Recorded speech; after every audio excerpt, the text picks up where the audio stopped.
Hi guys, দেখো সকাল সকাল আমার গোপুসোনাকে দিয়ে ভিডিওটা শুরু করলাম। সকালবেলা সব কাজ সেরে নিয়ে স্নান করে রেডি হয়ে দেখো পূজা দিতে চলে যাচ্ছি। আমাদের এখানে একটা মনসা পুজো ছিল, দেখো বেরিয়ে পড়েছি। বেরিয়ে গেছি রাস্তার দিয়ে, তারপরে রোডে গিয়ে দেখলাম প্রচুর সকাল থেকেই প্রচুর জ্যাম হয়ে গেছে।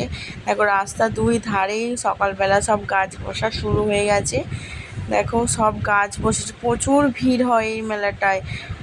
দেখো সব এখন সব বসছে সবে, দেখো প্রসাদের দোকানগুলো সকালবেলা সব বসে গেছে। দেখো তারপর একটু ভিতর দিকে যেতে হয় মন্দিরটায়। এই পুজোটা হয় সামালি বড় পুকুরে।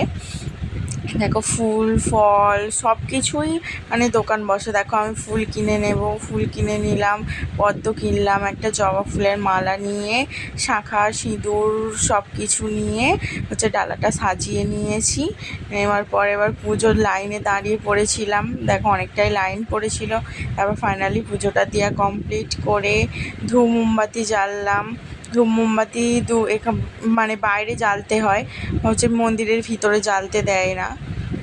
দিয়ে বাড়ি চলে এসেছিলাম। তারপর আবার সন্ধেবেলায় মেলায় যাচ্ছি। দেখো সবাই মিলে আইসক্রিম খেতে খেতেই মেলায় চলে গেছি।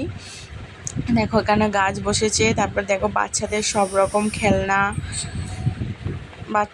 রকম খেলনা, প্রচুর জ্যাম হয়ে গেছিলো। তারপর রাস্তায় এত গাড়ি পারাপার খানিকটা করে দাঁড় করিয়ে আবার এক পাশে ছেড়ে আবার এক পাশে পার করাচ্ছিল। দেখো বাচ্চাদের খেলা বসেছে, অনেক কিছু দোকান বসে এই মেলাটায় এবং প্রতি বছরই হয়। আষাঢ় মাসের লাস্ট শনিবার বা মঙ্গলবার যে কোনো দিনই হয়। দেখো এখানে চুপড়ি থেকে মুটি সব দোকানগুলোই বসে। তারপর দেখো বেশি ঘুরতে পারিনি, বৃষ্টি এসে গেছিলো বলে বাড়ি চলে এসেছিলাম। দেখো কিছু ফটো তুলে নিয়েছি, সেগুলো তোমাদের সাথে শেয়ার করলাম। যদি ভালো লাগে ভিডিওটা লাইক কমেন্ট অ্যান্ড শেয়ার করে দিও।